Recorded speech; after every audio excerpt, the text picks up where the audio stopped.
Good morning. My name is Jenna Nysa, and today I'd like to share with you cultural intelligence theory and culturally responsive teaching, bridging theory and practice in professional learning environments. As educators and counselors, we're constantly navigating cultural differences. Simply being aware of diversity is not enough. We need frameworks that give us both the mindset and the practical strategies to act inclusively. That's where cultural intelligence and culturally responsive teaching come in. Today, we're going to look at what each one means, why they matter in our professional settings, and how they can be applied to real-world scenarios in both teaching and counseling.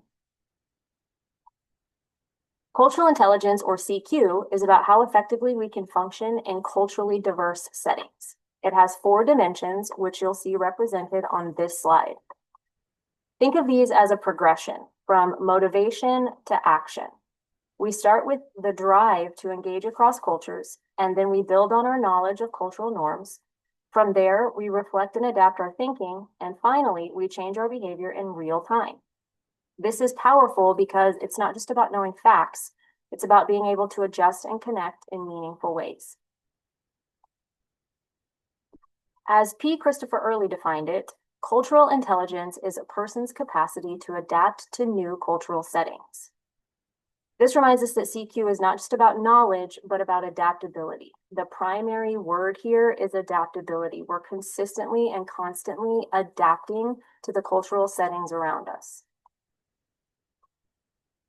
Now, let's connect this to education. Culturally responsive teaching, or CRT, is about how we bring students' identities into the classroom. Instead of seeing culture as something extra, CRT places it at the heart of instruction. When we adopt an asset-based mindset, maintain high expectations, and ensure the curriculum reflects many voices, we're telling students that their backgrounds are strengths, not weaknesses. In practice, this might mean integrating home languages, using examples from students' communities, or adapting instruction to different cultural learning styles. Multicultural events, books that have multicultural characters, videos that have characters that students can identify with and from different cultural backgrounds. Those are all ways to bring the culture into the classroom and give students the power and ownership over their learning because they feel seen in what they're doing. As Geneva Gay explains, culturally responsive teaching is a pedagogy that uses students' customs, characteristics, experiences, and perspectives as tools for better classroom instruction. Notice the key phrase here, as tools. Culture is not just acknowledged, it's leveraged. Culture itself is a tool in your resource toolkit that you can use to bring into the classroom to empower students in their own learning environment. So why should this matter to us as professionals? Because every one of us works with people from different backgrounds, whether it's students or families or colleagues. Cultural intelligence strengthens our personal effectiveness, and culturally responsive teaching helps us ensure equity in how we design and deliver instruction. Together, they make us more than just aware of diversity, they make us active participants in creative, inclusive environments, which builds relationships with our students and our clients, and it partners us with them in a way that makes them feel seen and valued. Here's a practical example. Imagine you're teaching in a high school with a large number of recently immigrated students. A teacher using cultural intelligence reflects on their own assumptions, stays curious, and adjusts communication styles. With CRT, the teacher brings students' cultures into the lesson, perhaps by including literature from their countries of origin or using group work styles that align with cultural norms.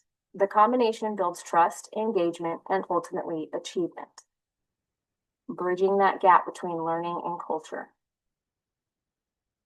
Here we see the framework of culturally responsive practices. This framework illustrates the pillars of culturally responsive practice: creating a welcoming environment, affirming cultural assets, designing flexible instruction, and keeping expectations high.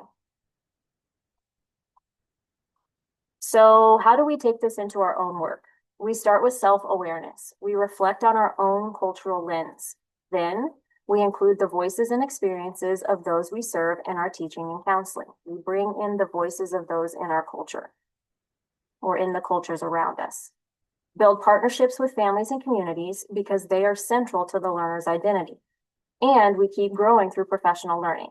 Cultural intelligence is not something you arrive at, it's something that you practice. So it's not something that you can just learn. It's not something that you learn and it stays the same. It's something that is continually practiced and evolving throughout each situation that you're put in. In conclusion, together, cultural intelligence and culturally responsive teaching form a foundation for inclusive practice. In teaching, they help us design lessons that honor cultural identity and foster engagement. In counseling, they guide us in building trust, affirming backgrounds, and supporting clients in culturally sensitive ways. The goal is not just to know about diversity, but to act in ways that create belonging, equity, and success. By combining these frameworks, we empower ourselves to truly connect with and support the individuals that we serve. The most important thing that we can do is make a connection, and one of the most impactful ways to do that is through cultural intelligence and culturally responsive teaching. Thank you for your time today.